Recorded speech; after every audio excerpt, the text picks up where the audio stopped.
And boom.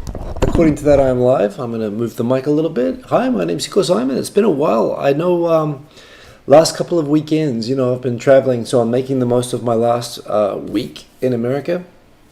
That is now wrapping up. I fly back on Friday this week, US time. So I'll be back in Japan. There we go, Ben Duncan. Nice to see you in here. We've got one viewer with one like, 100%. Yes. So my time in America, I arrived here February 7. I'm flying out June 30. That was always the plan. So it's been almost 5 months. And they have been very full. And flying out Friday midday basically. So really just tomorrow, like 4 more days in America. It's kind of mind-blowing to think. So of course I've got the normal Twitter feed and so on and stuff to show. But really I thought what would be fun, well, 2 things actually. 2 concurrent viewers, 100% increase. So one is I thought I'd talk mainly about impressions of America. It seems like a good point in time to reflect on how I found living in America really for the first time, as well as just any questions or thoughts or whatever. Talk about anything. Some good news, by the way. Victor, he contacted me, said, are you going back to Japan next week? And I'm like, yeah. And he pinged me last night saying, okay, now you're back in Japan. Let's do a live stream together 8 hours from now. I was like, dude, that's 4 o'clock in the morning. I told you I'm going back to America next week, or back to Japan next week. So, the result is that next Sunday, provided I'm conscious, I'm going to be a bit jet lagged, I think. But the plan is we're going to do the first 2.5 oyajis in quite a long time. It's kind of funny, as I've been around America and done meetups and so on, met different people. The first question everyone asks is, when are you guys going to do a 2.5 oyajis again? Now we have an answer. It's going to be next Sunday, when I will be reverting to the normal time. I'm going to aim to do it 10:30 p.m. Japan Standard Time, which is the normal time I do this, which makes it pretty hard to watch actually on the West Coast. I mean, that's basically 5:30 in the morning. It is much more watchable, of course, however, for the folks in Europe and for the folks on the East Coast, which is and it's the easiest time of day for me to do these things in Japan. So we'll be going back to that time slot. And a show with Victor for the first time in ages. We haven't talked about which channel it's going to be on. Since it's going to be the time I do Tokyo Tonight, I'm going to try to do it on this channel. But hell, maybe we'll even do one on his channel. He hasn't been streaming much lately either. So Victor mentioned that, he's been, wanting to do a stream as well. Just generally, he's been a bit less active on YouTube. So good opportunity for both of us. So something to look forward to there. But there's there is I think I'm going to share a lot about America. I can't share everything because I never talk about my current work, and I'm here for work, so I'm not going to be able to talk about that. Maybe some things kind of related to that, but there's been various things going on that there's a lot to talk about, but there'll probably be more to talk about that I'll hopefully have closed out this week that I'll be able to talk about next week. So there'll be good things on there. Since I've just kind of spontaneously gone online, I realize there won't be a lot of people who will be watching this live, although 4 concurrent viewers. It's good to see people rocking in. So I'll do another reminder at the end of the video about the good news. In fact, I'll write it in the comments so people see. Good news, Victor and I will be doing a 2.5 oyajis next week, talking about my time in America. So that's the time with Victor, but now I've got the time with all of you folks. And I must admit, I was thinking I should prepare and make notes and stuff, but I fell asleep. I've been snoozing. So can we get 5? Who knows? Who knows? Go call up your grandma and ask her to log in, please. I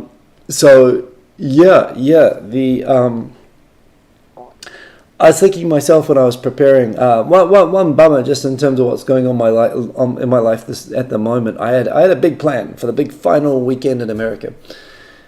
Which was I was building up after going to California and running and going and working out a lot and stuff. I was getting to be really fit actually, and I was feeling very good about the prospects of going to Snoqualmie Valley which is sort of in the mountains east of Seattle, and running a half marathon up there. And that would be the big final weekend. Go up in the mountains, run a half marathon. And then I thought I need a car to go to the race. And I looked on Turo, and I found you can get a Jeep Wrangler JL 2-door, really cheap on that. And so I got the Jeep Wrangler, and thought, okay, well, since I'm getting that, and since I'll have a whole day with the car, I should drive somewhere. So, and people kept telling me, if you keep driving east over the mountains from the sort of into the eastern half of Washington, which takes a couple of hours driving. I've never driven that far. I've driven into the mountains, but not over the mountains before. You actually get into full-on desert, like Utah, kind of Arizona type desert in Washington, which isn't the image, of course. Pacific Northwest, the image is very much redwoods, and maybe not redwoods, that's sort of California, but pine forests and so on. And I've been up and down from Canada through to Oregon. I've driven up and down the western half of all of these states, but I haven't seen the eastern half. So I had this idea: I'd run a half marathon, and after the half marathon, I'd get in the car and I'd drive out to the desert. However, on Friday afternoon, when I was having my quiet day before the race on Saturday, I think I overtrained on Thursday. I did something a bit dumb. I was meant to have a quiet, soft training day to prepare, but I kind of overdid it a little bit that day. I ran a little bit too far, a little bit too hard. And so when I was playing table tennis at the after work, basically in the office on Friday, I felt my calf muscle snap. It didn't really snap. It didn't like come loose or anything, but I definitely strained it really badly, and I realized immediately, I'm not going to be able to do the half marathon. The upside is at least better for it to happen playing table tennis at work than to happen in the middle of a forest in the middle of a marathon, or half marathon. So that was a good thing. But although I couldn't walk, I did test it out, and I found out I could drive. So I did go on a drive into the desert yesterday. That was awesome. I drove off-road a little bit. I figured out how to take the doors and the roof off and stuff. I've got some photos on Instagram about that, which I think I can even share on this. But anyway, I still had a great day yesterday, but the result of that is I still can't really even walk properly at the moment. It is improving rapidly to the point I should be able to walk, I think, by the time I fly back to Japan. I should even be able to exercise I'd say about 2 weeks from now. But it's kind of knocked out some of my plans to be really active towards the end of the trip. So I literally laid around on the sofa all day today, which is what my body was telling me it needed. So hence, it's been a bit lazy, which is why I wasn't so prepared for the stream. But so I have been reflecting, however, on just things I've been doing, and I've been doing a lot. I've been trying to, it's this thing when you've got limited time, you've got limited weekends and so on. In America, it makes you think, how do I make use of the time? And what are the things that I would do again? Would I come back? Would I live in America? If I were to come back and do another trip like this, what would I do that I didn't do this time? If I were to come here and, I've been driving a lot of cars. So one thing I was really thinking yesterday was, if I, all the cars that I've driven, what have I driven in America? That's actually a good one. I think I've driven a Honda HR-V, which was from Kite, which is a car sharing service for regular cars that I got like on regular car rentals. I drove a BMW 4 Series, Honda HR-V, Mazda CX-5, VW Jetta, a Toyota Camry, the different places. I drove a Jetta to go to the Mexican border. That was a fun story as well. Oh, that's right. So I haven't even talked about going to LA, of course. I should talk about that. Yes, I went to the Mexican border and got into some interesting, sticky situations by the Mexican border. That was interesting. And that was in a Jetta. That was really cool. Driven a lot of regular cars. And then cars that I sort of chose on like Turo, for example, to drive, sort of special. Or that I got special upgrades. There was a Dodge Charger. There was I drove a Tesla Model 3, Model Y, Model X. Not the Model S, but I'm good. I think I know what the S is at this point. I've driven. What else? I got a BMW i8, which was a lifelong sort of bucket list car to drive. I got a Corvette C8. That was really probably the most fun car I've driven in my whole life. And yesterday I drove a Jeep Wrangler JL, and I am thinking actually that if I were to come back to America, and if I were to live here for a year or something and buy a car, I'd probably get the Wrangler. The reason being, The Wrangler. Well, one, I love the while I do love the electric cars, and it would be a toss up between that and a Tesla. The Teslas are fun to drive, and here they're cheap and they're everywhere. You do struggle on some trips in terms of some parts of the country still don't, even in America, don't have the charging infrastructure, and that would limit the ability to do something like a cross country trip. The Jeep is super basic, I mean, by nature, but it was so much fun. And the fact that I could take it up into the mountains for trail running and hiking and stuff like that, or I could drive across the whole country if I wanted to. Not the most fuel efficient or anything, but that's a really fun, very American car. So that was the latest car that I drove, but I feel like that's the one that I'd get. Oh yeah, and I drove a convertible Mustang in LA as well for a time. Someone let me drive. How many times did I crash? Asked Ben Duncan. I didn't crash, although I'm just checking myself. Have I crashed? I did have a close call. There is a funny thing with the Jeep. It comes with all these sort of. It had a removable hard top, and I went onto YouTube to see tutorials like how you can strip them down, because you see these Jeeps driving around without doors and without any panels. So I was going through these how-to tutorials of how to strip down the Wrangler. And I asked permission from the driver, and I found these videos that you can take the doors off the things pretty easily. So when I took off the doors, I actually I thought for a moment I busted the door. There's a securing pin on the inside of the door, which stops you opening the door too far, and I accidentally pushed that all the way in, and I thought I'd broken it. And I found out again from YouTube that apparently that's a super common thing, and there is a kind of a technical fix. It was awkward. I had to carry the doors one by one as I took them off over my shoulder up 9 floors to my apartment. So, as well as the roof panels. And then I did that, and I thought it'd be cool go out to the desert in a stripped down Wrangler, just like in the movies, which seems like a really cool idea, except I learned it was 55 degrees, about 10 degrees Celsius, less than that. And when you go on the highway and you're driving 70 miles an hour, 120k an hour in 10 degrees, and I was wearing shorts and a rugby jacket, I was pretty, after 20 minutes, I was near hypothermic. So I turned around, I put the doors on again, and then I drove into the desert. But I drove into the desert with the doors. But driving on the highway without the doors was pretty cool. But no serious crashes. Of course, I was so careful with those cars, especially the Turo ones, because they belong to people. So do rental cars, but they're private cars. So that was pretty cool. LA was so much fun. First of all, enormous shout out to Kurt Bell, who, I knew he lived in LA, and he's a bit older than me, but we're about the same age, and and he's cool. He's a philosophical guy, really interesting. I love the sort of videos that he posts and the things that he talks about. So it turns out he lives in Huntington Beach, and he was talking about getting back into surfing, and I haven't surfed in a long time either. So I thought I'd send him my trip. I got in touch with Kurt, and Kurt actually said he'd sort out an Airbnb for me, which he found, which was awesome.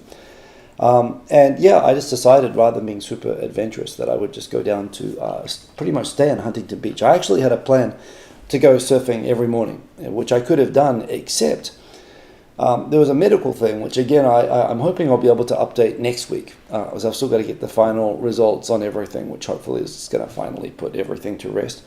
I had to go do a minor surgery the day before I went down there, and they told me no getting it wet, don't even have a shower for 3 days. So as a result, I couldn't go in the water. So because I couldn't go in the water, I got a car and I drove to the Mexican border. Almost accidentally drove into Mexico. Actually, I used the wrong map directions, and it was going to take me into the other side, and I forgot my passport, so I would have been in a ton of trouble. I had to pull off the highway at the last minute. There were 4 lanes. I've got video clips of this, and I've got to edit them together and put them onto Instagram. And by the way, generally the video clips of the trip I'm putting on Instagram and the photos, although I think I will edit together some kind of a YouTube video, a proper organized edited video. I haven't done edited videos lately, and they take a lot of time, but I think when I get back to Japan, I've got my home desktop, I will edit up those a summary of America with made up of those little 1 minute Instagram Insta360 action music videos that I've been making. I think it'll be a good way to narrate that and explain that. But yeah, I drove down at the border. You walk through a state park, and you walk across this beach, and there's no one there. And it was an amazing hike. It's a really great, like 40-minute easy hike. There's no one there. I can't believe it's not more of a tourist thing to go up to the beach where the border wall is, which is often an image that you see in the news. And when I got to the border, it's kind of funny. I was taking it in. It's so strange because the border wall on the beach with the Mexican border is not. It's not a solid wall. It's like these slats which you can see through, and there's like centimeters. That's about 10-15 centimeters apart. So enough you could easily like reach your arm through, or even probably not put your head through quite, but you could easily see people on the other side. And you can see on the Tijuana side of the border, the beach is packed. Yet on the American side, it's all empty. So I was kind of taking the and people are leaning on the fence. There's no guards. There's nothing there. There's people selling churros. I literally could have bought a churro through the fence from Mexico if I'd wanted to. There was a little churro truck like close enough, and people running around and stuff. So it's such a surreal scene. I'm standing there, and all of a sudden a lady shouts out to me. She's like, "Excuse me, do you speak English?" I was like, "Oh, great! I can practice some Spanish." I was like, "Yeah, you speak Spanish?" And she says, "No, my name is Tatania. I'm from Russia." I'm like, "Very nice to meet you, Tatania." I thought this is cool. I'm getting to talk to someone in Mexico, like physically. Again, coming from island countries, the idea of being able to like walk across a border, like in the middle of a piece of land, is really strange to me. So I was talking to Tatania. She seemed lovely, and she brought up that actually she'd been in some trouble. Some bad Mexican people had apparently taken her shoes, her sneakers, and thrown them over the border fence. And she pointed to me right beside. I was like 1 meter away from the fence, and she was like, "Yeah, you see those sneakers? Somebody threw my sneakers over. Could you hand them back to me, please?" And I was, "Oh, sure." Totally not suspicious Russian lady standing by the Mexican border talking to strangers, asking them to pass shoes through to her. "I'll get your shoes and I'll pass them through the border fence to you." And at that moment, as I checked and saw there were indeed shoes on the ground beside me, it sort of occurred to me, I'm the only person on this beach. And, although there are no guards like visibly on the beach and there's no like watchtower, there is like a big like tower full of cameras. And being the only person on the border at this time on the US side, I'm clearly like, presumably there are people controlling the video cameras, and I am the only thing that they are watching since I'm the only person on the border at the moment. And so I'm being watched is definitely one thing. Plus there are all these signs as you go out through the state park. Smuggling is a federal crime, as well as look out for rattlesnakes. Oh, and I totally heard a rattlesnake. I totally heard a rattling when I was going through this very narrow path through a wetland going out there.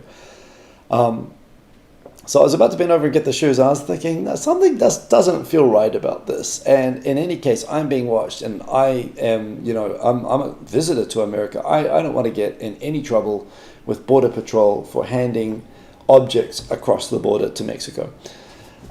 And so I sort of said, "You know what? No, I'm not gonna. Sorry, I don't want to get into trouble. I'm really sorry about your shoes, but I can't help you." So she was very good about it. And as we continued talking, I realized she was wearing shoes, and the whole situation just seemed really sus. I had 40 minutes walk back to the car, and the whole way back I was thinking, no, she couldn't have been a KGB lady asking me to pass shoes with drugs and microfilm through the border fence. Going up to random people who hike up to the fence, and I was trying out, seeing if they're gullible to hand stuff to her.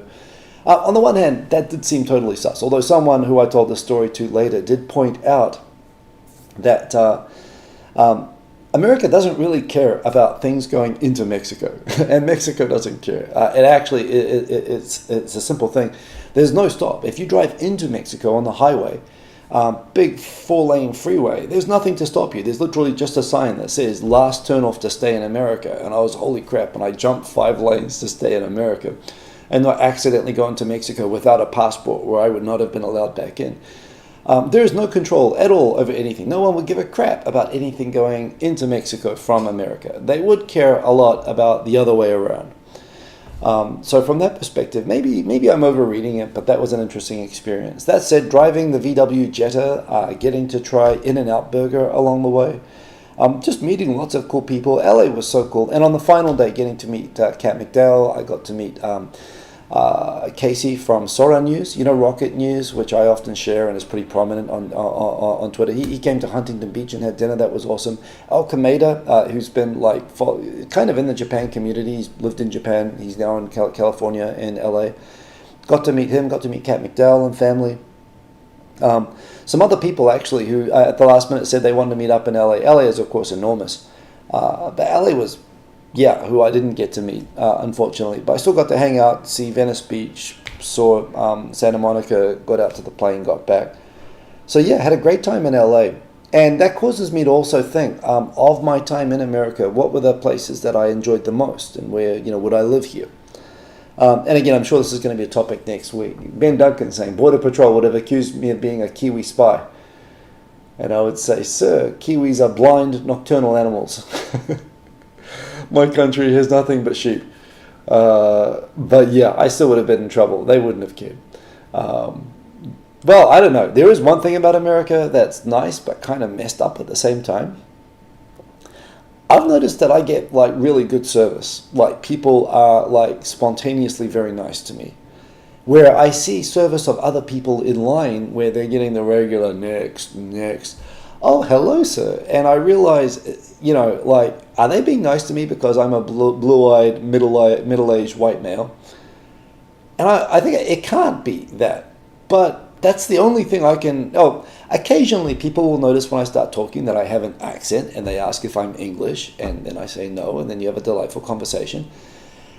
And that's nice. And I do love the fact that people are nice to me, and somehow, me basically breathing and walking on two legs is somehow charming to people here is wonderful. But I do notice even when I haven't talked sometimes, people are differently nice to me, and it's wonderful. But I realize and appreciate that they're not acting that way with other people. And I've had other people mention how that's because of how you look, you're a middle-aged white guy, and that's so messed up to me that I get better treatment. And again, but we get it in Japan as well. But even in America, I've had Asian friends sort of point out, that's because you're white. I've heard about, there is this sort of privilege, and it's one thing for people like me to say, I'm colorblind, I don't see difference, but difference happens. And, I think it's important to recognize not only when people are treated badly because of their race, but to realize you're getting treated better. And I don't know to say, hey, don't be nice to me, don't upgrade my rental car 2 levels for free with a huge smile, did you do that because I'm white?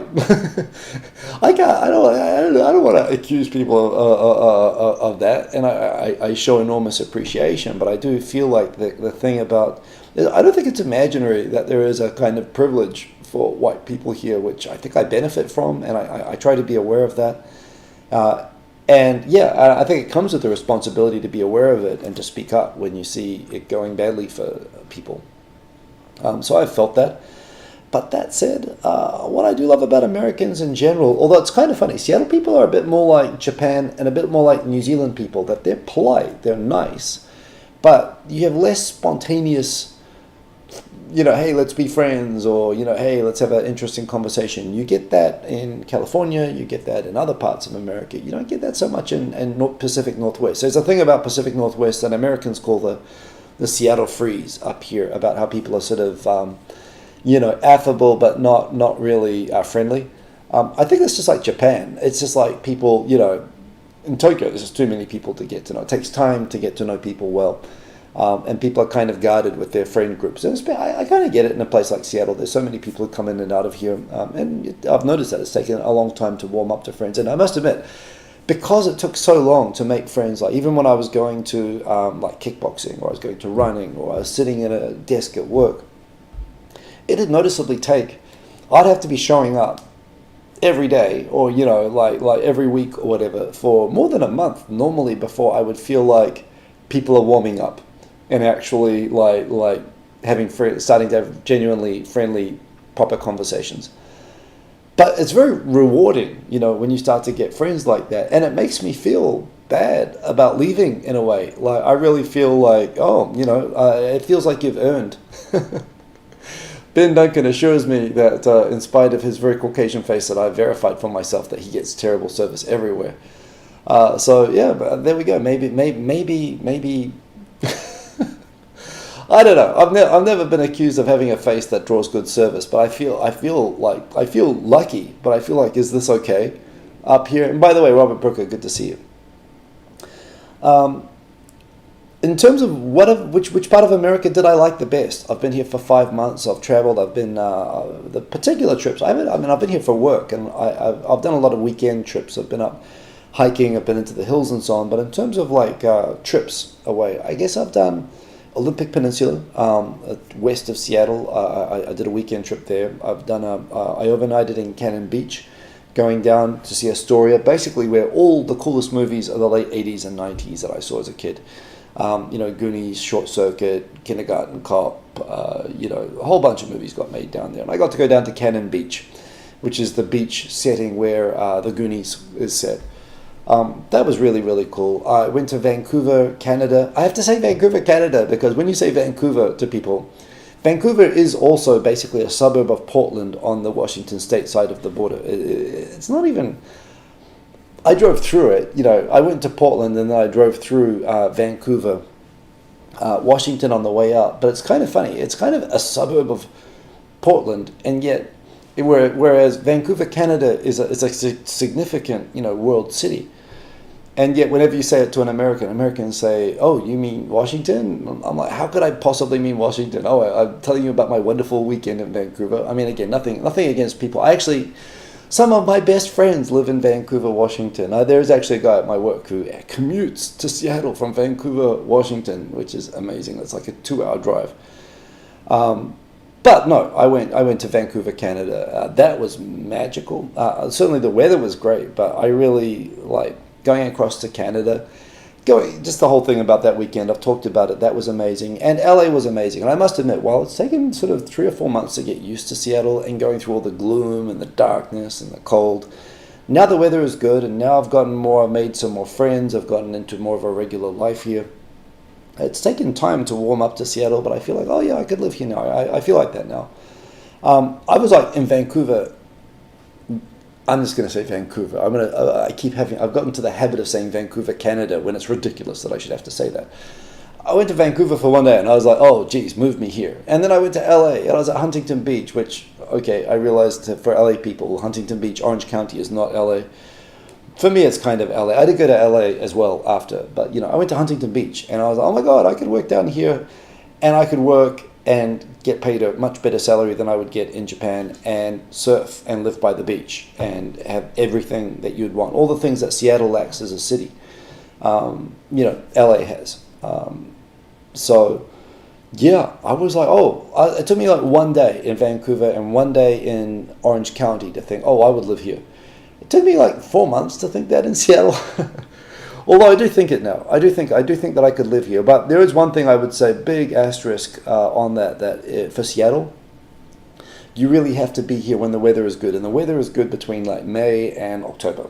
And outside of that, it's a total write-off, like November through April. And when I say it's a write-off, I mean it's cold, it's dark, it's rainy relentlessly. There's literally no sunshine. There are no photons, and that really affects your mental health, actually, the mental health of people up here. There is a thing though, because the sun is so precious here, it means when it does get sunny, like it is right now, spectacular day at the moment, it means that people here like throw off their clothes and run outside naked, like the moment there's 5 minutes of sunshine here, which doesn't happen until May normally. And I felt that myself now. I kind of get it, and it makes you feel like when it is sunny. This is why people here are crazy outdoors people, because you feel like you got to make the most of it when it's here. I'd be hesitant to come here for 5 months if I was told starting in November, because that'd mean the whole time I'd be here in darkness and rain, and that might get to me. Although that said, I really like the communities I've sort of attached to, the Japan-speaking community, the running groups I've gotten into, the hiking groups. Multiple running groups, actually. The Muay Thai gym I've been going to really annoys me, actually. The fact that I pulled a calf muscle this week means that I was really looking forward to going and doing a final Muay Thai class and saying thanks and goodbye to everyone, and doing a final run with my running club and saying thank you to everyone. And I can't do it now because I've pulled a calf muscle. So I'm annoyed about that. But that said, it's been, it's been really cool. And I still feel like going and saying, thank you for all of that. So, yeah, Robert Brooker says, I'd like to believe it's because they can see your soul. Then again, your perspective can turn things in interesting directions. Look, I'm a half glass full person, and I like to interpret situations positively as well. And I would like to think that they can see my soul, and somehow I have a glowing aura that I really am a wonderful person. But I think I have to acknowledge that might not be the case, and there might be something here that shouldn't be happening. At the same time, I shouldn't take it well for that. Ben, thanks for the sucks man, get well soon. Yeah, it does suck. Honestly, I was unable to walk yesterday. In fact, I wasn't sure I could even drive. Fortunately, I pulled the calf muscle in a way that I could drive. And so I got on the Jeep and I went into the desert. It was magical. It was awesome, but I couldn't walk. So today I can already kind of walk. I'm hobbling around. I think it'll be well enough that I'll be able to walk by Thursday, and I'll probably be able to run in about 2 weeks. I've done this before. I've injured my other calf muscle. It takes a few weeks to get better. It sucks. It's going to slow down my activities. In the last week where I really probably would have gone crazy, I probably would have gone out and done something today crazy. The one thing I haven't done that I meant to do in Seattle was go to see the San Juan Islands, and I would have done that today probably if my leg wasn't screwed up. But it is, and so I've been on the sofa. I ate too much food. I fell in a rice-induced coma watching YouTube videos. But that's what my leg needs the most at the moment. It's been iced up and elevated, so I'll just get that better. John Carlo, Illinois, good to see you. And nice to have, we have 11 concurrent viewers. By the way, thanks to the 4 people who have liked. Do remember to like if you are watching. I do appreciate it. So yeah, a quick update for the 11 people who have joined. As I put in the comments at the top, Victor's been in touch. 2.5 Voyages is riding again at the normal time. This is my final week in America. I am flying back midday Friday, US time. So that'll be Japan time. I'll be landing in Japan. Geez, am I landing in Japan like on Sunday? I think it's late Saturday or something. Anyway, but yeah, I've only got 4 days left in America now, which is crazy because I must admit I've kind of gotten into a routine of, of living here that I've gotten used to in a way. Of course, my family is back in Japan, looking forward to going back and seeing my son and so on. But at the same time, it's kind of strange to think I'm going to be readjusting to life back in Japan and dealing with the Japan rainy season followed by the awful Japan summer that's coming. But kind of looking forward to it as well. What am I looking forward to about going back to Japan? The main thing I'm looking forward to about before I get into that point. So of all the places I've been, Vancouver, Olympia, Olympic Peninsula, Oregon, Portland, Cannon Beach, the desert, East Washington, Huntington Beach, Los Angeles. Of all the places I've been to while I've been here in America, I'd say the highlight of America remains Vancouver, Canada. I think, although I've heard that I went there and there was spectacular weather, and they have the same weather situation as Seattle, including the do not go there between October and April. So I was exceptionally lucky, I think, with the weather there, but that is a spectacular city. And going there from Seattle and seeing that a city that's not as wealthy as Seattle can feel so much wealthier than Seattle. There are a lot of rich people there, of course, but it's just a beautiful, convenient, well thought out city. Seattle feels very grungy and poorly planned by comparison. Although that said, as you get out into the suburbs, particular suburbs, some suburbs in particular, Seattle is very nice, but the downtown area that I'm in isn't what I'd call nice. It's cool, and I've adapted to life here. It's not a good place for families or anything. I know the city's trying to address that, and there's great things to do around Seattle, but Vancouver has all the stuff around Seattle, all around it that Seattle has, and it has an amazing city as well. So, and Canadian people are awesome. I don't know. So it's a little bit of a joke when people ask me what's been the highlight of America for you, and I say Canada. But it's kind of true. Although I must admit, I don't know how I got to be the age that I'm at, my mid-40s, before I ever got to see LA or Southern California. I really like it down there. I don't know, the culture there really fits me, honestly. I think it fits my personality. I know that LA has some terrible places and some serious problems with stuff, and I didn't go looking for those things, and I avoided the tourist trail down there. I really did like SoCal though, and I'd like to spend more time down there. Mathology, I feel your presence kept the forest fires away. I hope it did. And I hope that they don't come back, because there's a lot of forest there. It's one thing about Japan, actually. I do wonder, why don't we get forest fires in Japan, given we have all these forests? But I think it's just like, even in summer in Japan, we don't have dry weather. It's horrible, humid. Just the humidity would probably put out the fires. Even when it's like, mid-30s and, high temperatures and stuff. So so there's a ruckus going on outside. It's Pride Parade Day here in Seattle, which again, if my leg was working, I would have walked over to Capitol to see. You could see, honestly, Seattle's kind of like every day is Pride Parade Day, honestly, but yeah, it's particularly so today. And I mean that in a good way. But yeah, it's been a beautiful day for it today. So, John Carlo, Illinois, can you get my email address? No. But what you can do is, if you want to message me, you can DM me on Twitter is my preferred, or on Facebook. Those are all public. They're all facebook.com Hiko-Simon, twitter.com Hiko-Simon, even Instagram. Follow me, instagram.com Hiko-Simon. It's all the same thing.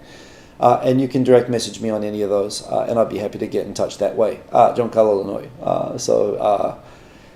Yes, happy to do that. So what am I looking forward to about going back to Japan? I'm sure I'm going to be talking about this with Victor next week. The big thing is prices in America are out of control. They are ridiculous. And they're ridiculous in multiple ways. First thing, the big one, the obvious one, is that the currencies are out of whack at the moment. Based on the Big Mac Index, which actually, I don't know exactly what the Big Mac Index is, but for that sense of how much something costs in Japan and how much the same thing costs in America, when you talk about an everyday food item. So if we were to use ramen instead of Big Mac as the Big Mac Index, which is an inappropriate thing because, of course, ramen is going to be cheaper in Japan. But you take that. Good ramen in Japan costs like 800 yen, 700 yen for good ramen. Below average ramen in America, tip tax included, costs 4,300 yen. If you convert at the current exchange rate, which says that the exchange rate, by most indicators, normally the yen should be about 105 to 110 yen to the dollar. But right now it is, like 150 or something. So it's like more than 40% out of whack at the moment, which makes everything cheap in Japan, which I'm looking forward to having meals which by US dollar standards are a few dollars. When right now, an average lunch here is like tax and tip is $20 for a lunch. A dinner, you need like $50 to go have a normal dinner, like not even a fancy dinner here in Seattle. You can go have a nice lunch in Japan for like in US dollars. Right now, like $7, $6, you can have a nice dinner for like less than $20. So that's all really out of whack at the moment. So I'm looking forward to that. Plus, and that's not just the exchange rate being out of whack. That's also prices being out of control. That is also, stuff like rents, for example. Just like talking with people who are renting around here. If I was looking for an apartment here, I could not afford. I live inside the Yamanote line. I live in a really, I pay a lot of rent by Japanese standards. I know people who live 30 minutes out of Seattle, like far out in the suburbs, and they pay much more rent than I do for smaller apartments than I live in Tokyo. And the same story in LA. I mean, and a lot of people are talking about how there's so much migration happening from places like San Francisco, LA, Seattle, tech towns, moving from those to places like North Carolina and Texas and, the American South, simply because they cannot afford to live here anymore. That's a major problem here.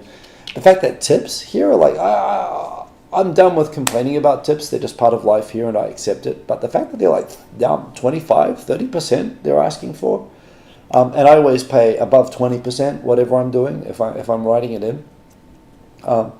Prices are out of control, currency's out of control, tips are out of control, rents are out of control. It's really hard to live here. And if I was living here, I'd have to be paid locally, which would mean that I would have to be paid probably more than double the wage, which is, I think, how it is. I don't know exactly, but I get a sense that people doing the exact same job that I do in Japan and America are getting paid double what I'm getting.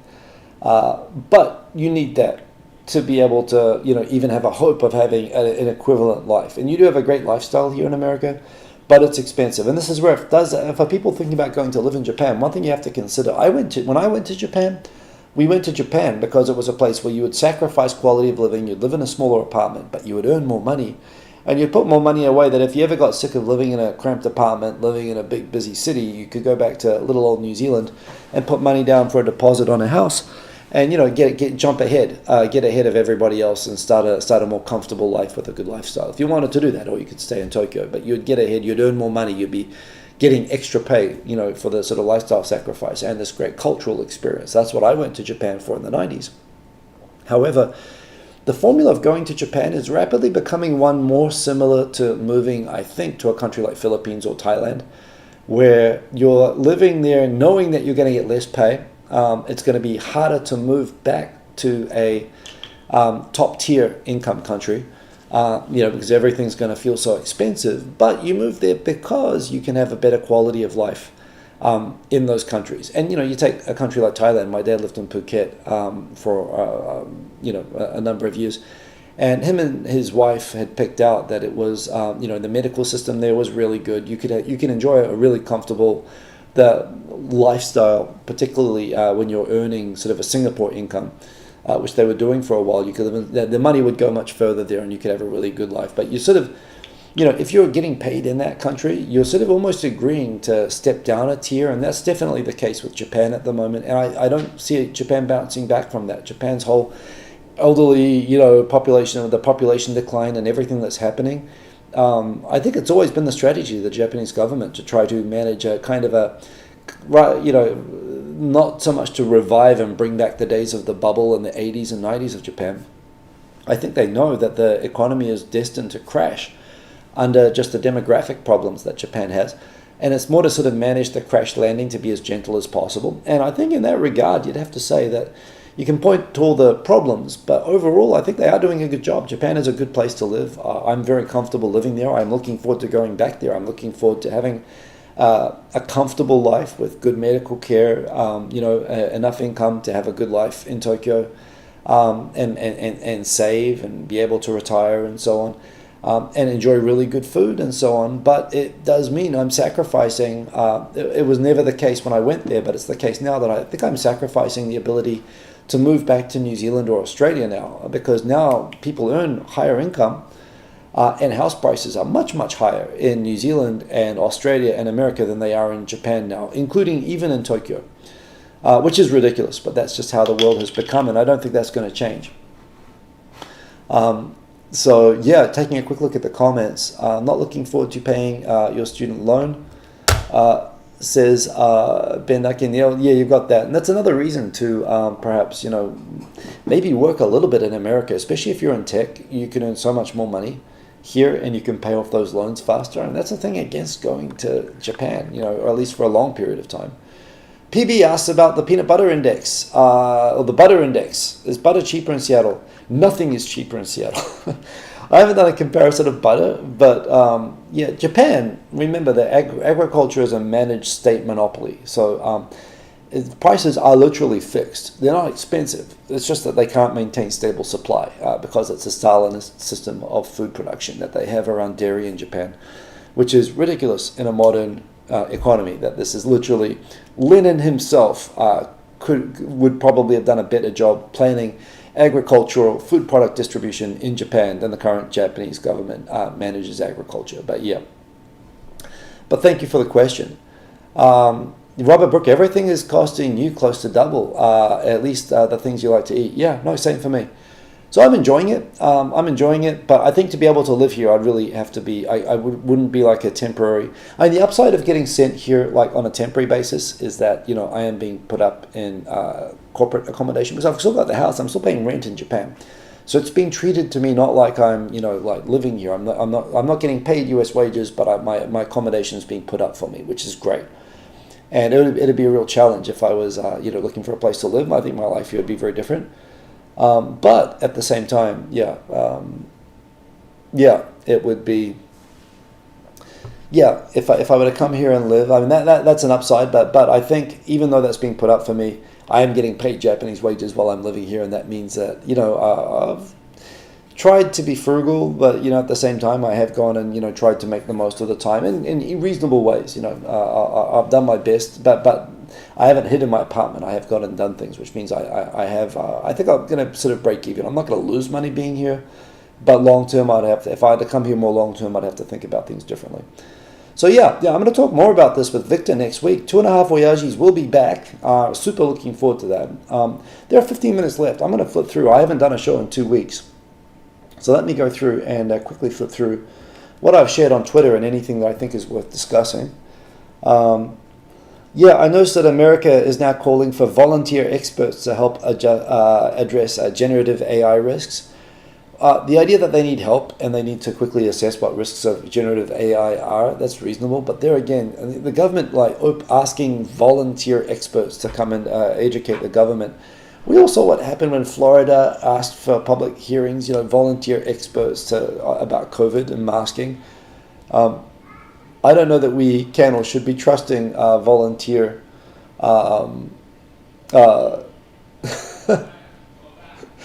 So I just noticed the comment. Slake Manson, yes, you got me. I tipped the robot. Well, I was trying to be polite. I don't know. I'm just trying to follow the rules here. I don't want to get arrested.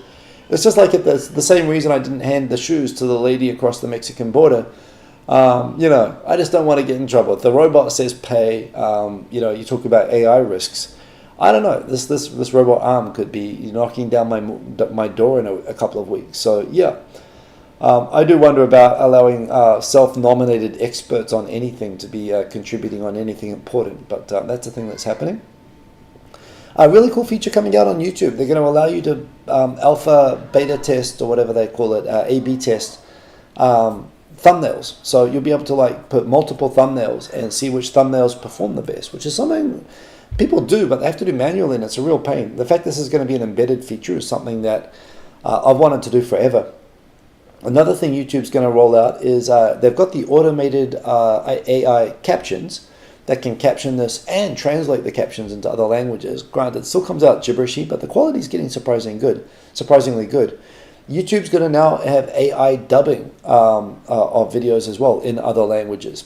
That's wonderful, but what I really want to do is I still want to be able to dub myself and go through the video go through what I'm talking about and make a second soundtrack in Japanese, so I can do the same video in Japanese and English and see how that does with engagement. And plus, I'd like to share these thoughts with Japanese people.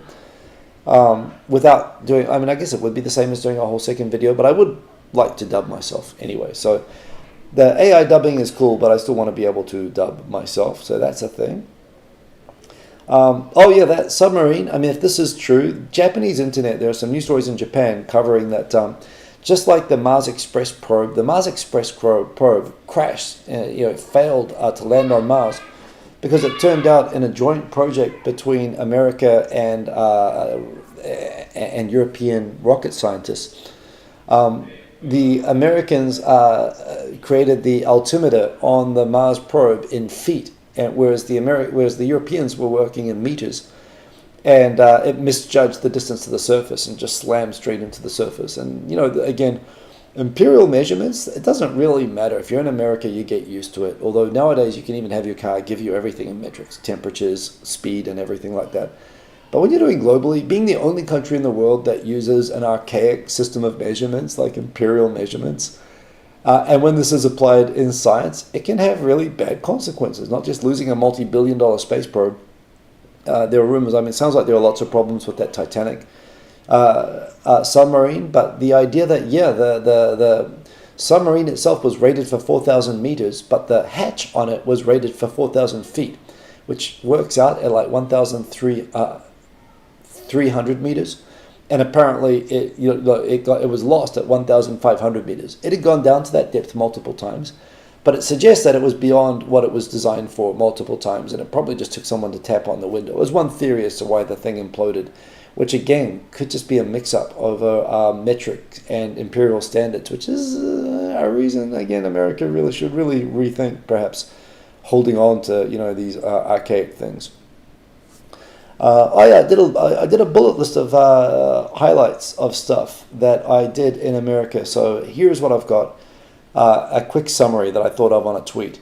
I stopped masking pretty much the day that I got here, and I've enjoyed that. And I must admit, going back not just into masking, but masking in the Japanese summer is pretty tough. So not looking forward to that. I've been to the ER twice. I've talked about that. I had kidney stones, which has forced me to change pretty much my entire diet. I've also learned that, I've had family members that have had issues with gout in my family tree, which are uric acid related, which can create a certain type of kidney stone, which I don't know what type of kidney stone I had, but it looks like I have a genetic predisposition to having a wonky kidney, which I didn't know about until this. But you can manage it with diet, and that's what I'm doing. But having 2 trips to the emergency room was not fun, particularly the second one where I was in a lot of pain. Oh yeah, and I still have geez, what am I going to do with that? They gave me a little thing of oxycodone, like if I ever get another kidney stone and I can't take the pain, I can take oxycodone. I'm like, are you kidding me? I still have a little tub of that, but I'm going to get rid of that. I don't know how you're supposed to dispose of that safely. I mean, I don't know, that's like handing someone a gun or something, if you ask me. That's a dangerous drug, but I have that, so that's a thing. In my efforts to be healthy and not end up in the ER, I dehydrated myself and ate too much spinach and drank too much grapefruit juice, and that put me into the ER. I drove a lot of cars. I talked about that earlier. The BMW i8, 3 different types of Teslas, convertible Mustang, and now a Jeep Wrangler. I've driven some cool cars. I really like the Jeep, but yeah, I definitely had that. Did the Goonies road trip again. I talked about that. Went to Oregon. That was awesome. Flew to Canada in a seaplane. Canada was awesome. The seaplane was awesome. That was really, really good. Peanut butter does not lubricate kidney stones, according to a volunteer medical expert. Well done, PB. Well done. They're very good. Give it to that Russian girl at the border. I can put it into the shoes and throw it. Get the oxycodone. Throw it across the border. Well, again, it's one of those things where that seems dangerous until you remember that, most people don't care about drugs going into Mexico. It's the other way around. But, oh, God. Yeah, that's right. The oxycodone. Someone corrected me. I ate it in an IHOP, but I did not witness any fights. People point out that's a Waffle House thing, which I haven't done Waffle House, by the way. I don't know if there's going to be a chance to do that before I go. IHOP was, as expected, below average coffee and food, but nice. It was good. It was nice to do that. Did that in Huntington Beach. Man, even last night, this building, the shared ventilation in this apartment, particularly in winter though, when people just don't go outside because it's raining all the time and they just stay inside and smoke weed. I haven't smoked weed while I was here. I thought about it. I've been to some cannabis shops. I've looked around. I'm not into smoking to begin with, and honestly, edibles are hard to navigate, and I've heard that they're super strong, and I'm just like, it's never a good time if you think that you might get paranoid the next day or something. So I just sort of looked at it and decided, no, I don't need it. But I'll tell you what, I've been buzzed just from my own ventilation system, just reeking of weed, including woke up this morning to the smell of weed, actually. I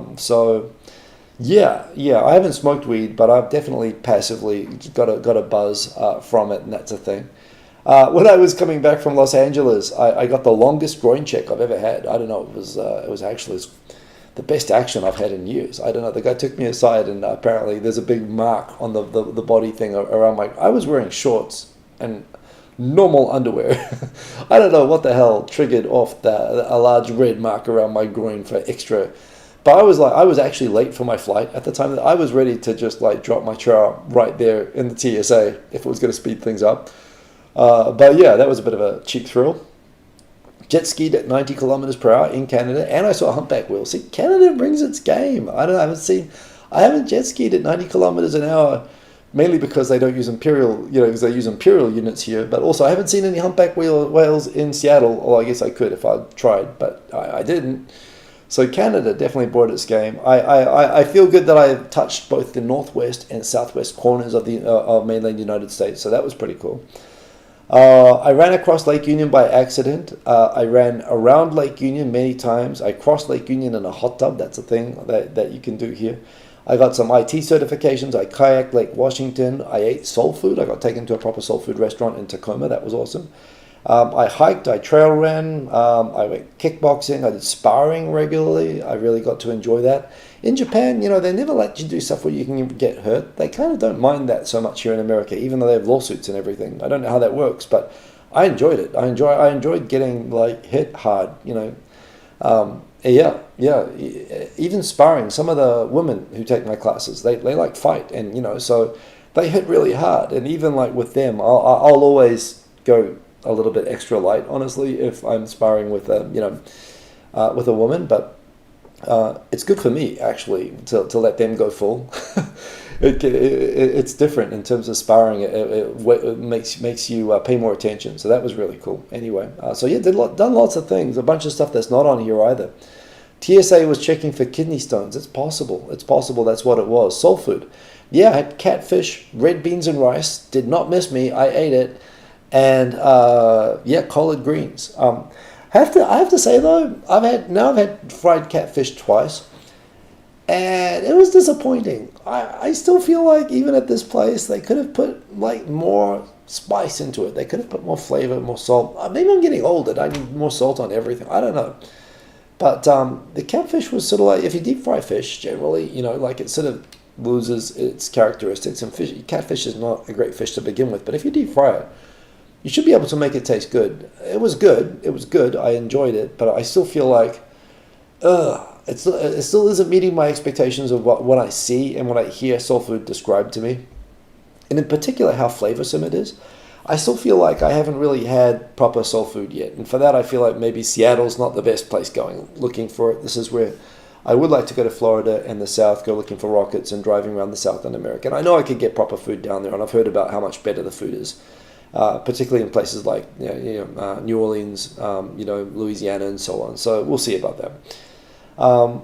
PewDiePie, by the way, apparently he did a really nice, like 10-minute long, very watchable summary of his first year in Japan. Really cool to hear that he enjoys getting some normalcy back to life, not being a celebrity, not being on YouTube all the time. I love that he took up surfing. He's done a lot of the things that I sort of did. I think his observations were good, inevitably just because he's famous. Some Japanese people looked at it and tried to play up drama. He put in things he likes and doesn't like. The doesn't likes about Japan were all total softballs.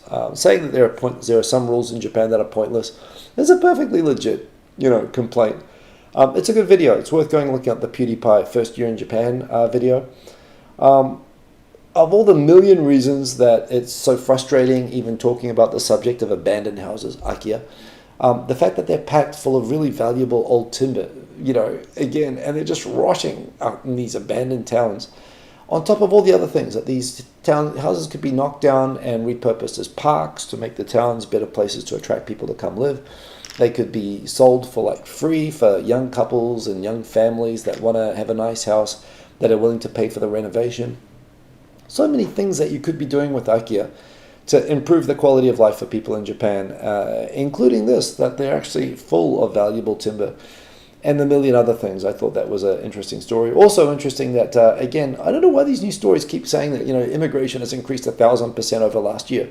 Last year, the country was freaking closed. Of course it's increased. 0 times 1,000 is, infinity. Your calculator freaks out. The country was closed.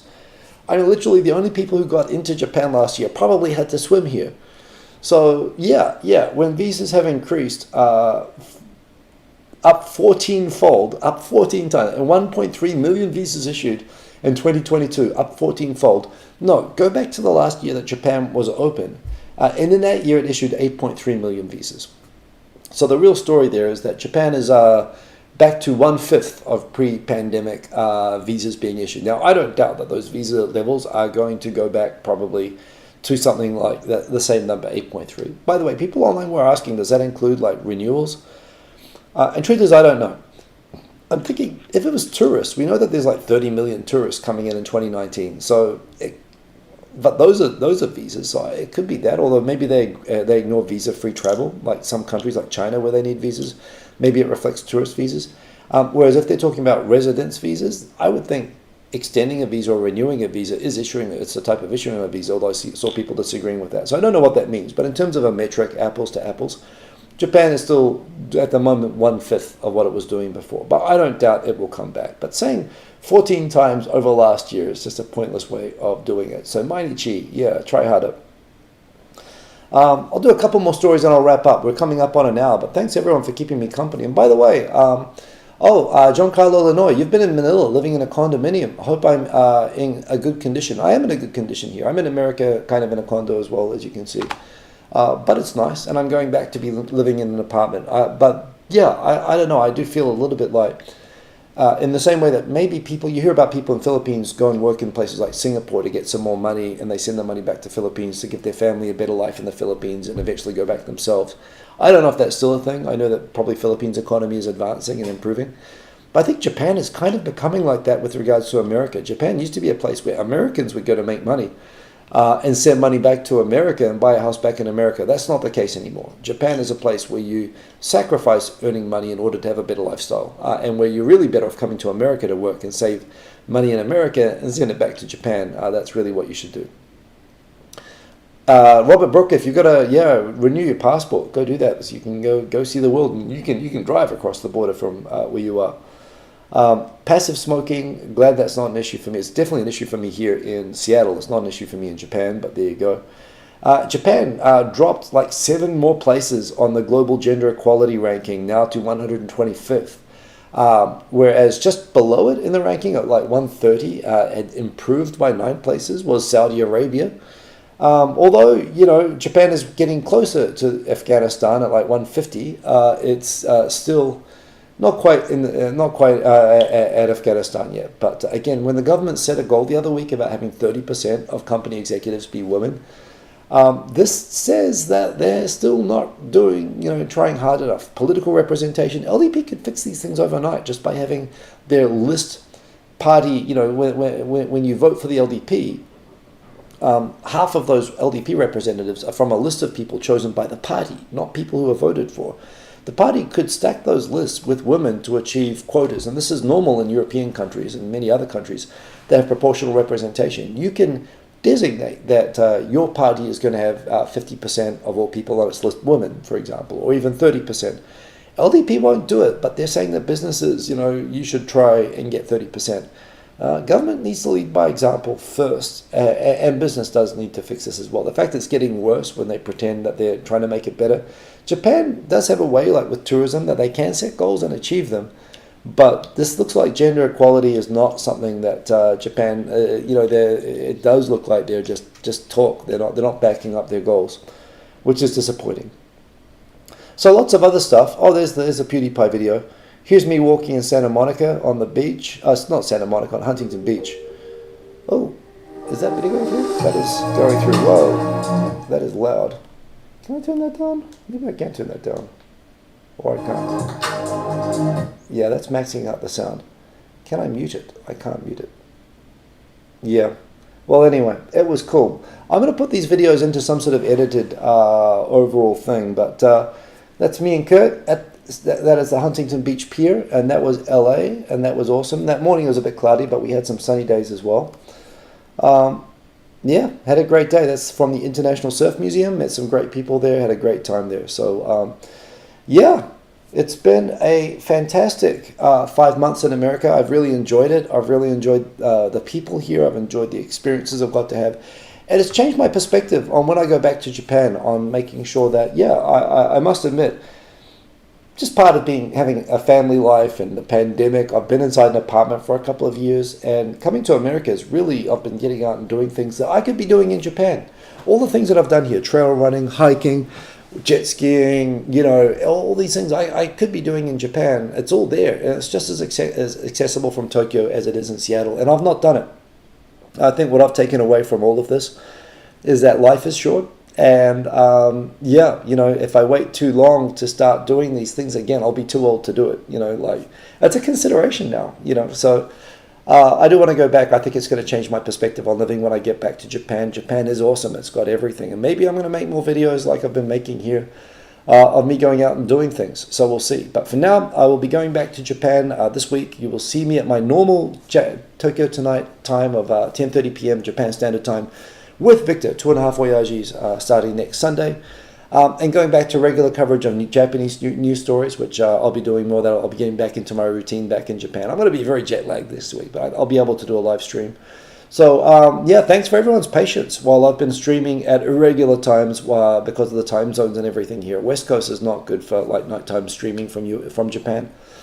But thanks to everyone who's met up, including Slate Manson there, and everyone else who's been able to meet either here in America or has met back in Japan or will meet again in Japan or back here in America. It's really made the experience magical for me. The connections I get through the show are really have really enhanced. Both, they give me a motivation to go out and look for interesting things to do, and they allow me to meet all of you folks, and that enriches my life, being able to connect with all of you. And that's what's, I think, made this trip. I could have just spent this whole trip working, and I've done a lot of work, but it's really made it magical, and it's a big part of it's the connections I make through doing this, which is why I do it. So thank you for all of that. Thank you for continuing to keep me company on these Sunday nights. And I'll see you back in Japan next week with 2.5 Voyages returning. First show Victor's done in a while. First show we've both done together in a while. It's going to be a lot of fun. Victor's going to be interrogating me about America. And he did send me a text yesterday saying that try not to get shot before I get back, followed by a text, not joking. So yes, leaving America as I came, being told by people in Japan not to get shot. I'll do my best. I can't make any promises. I'll see you all soon. Thanks for keeping me company. Kakita no peace. Boom. See you later. Ending stream when I can find the end stream button. Thanks for keeping me company. Remember to like if you like, by the way. Remember, I do this for peanuts, squirrels, and likes. I'll see you all soon, and boom. Yeah, peace.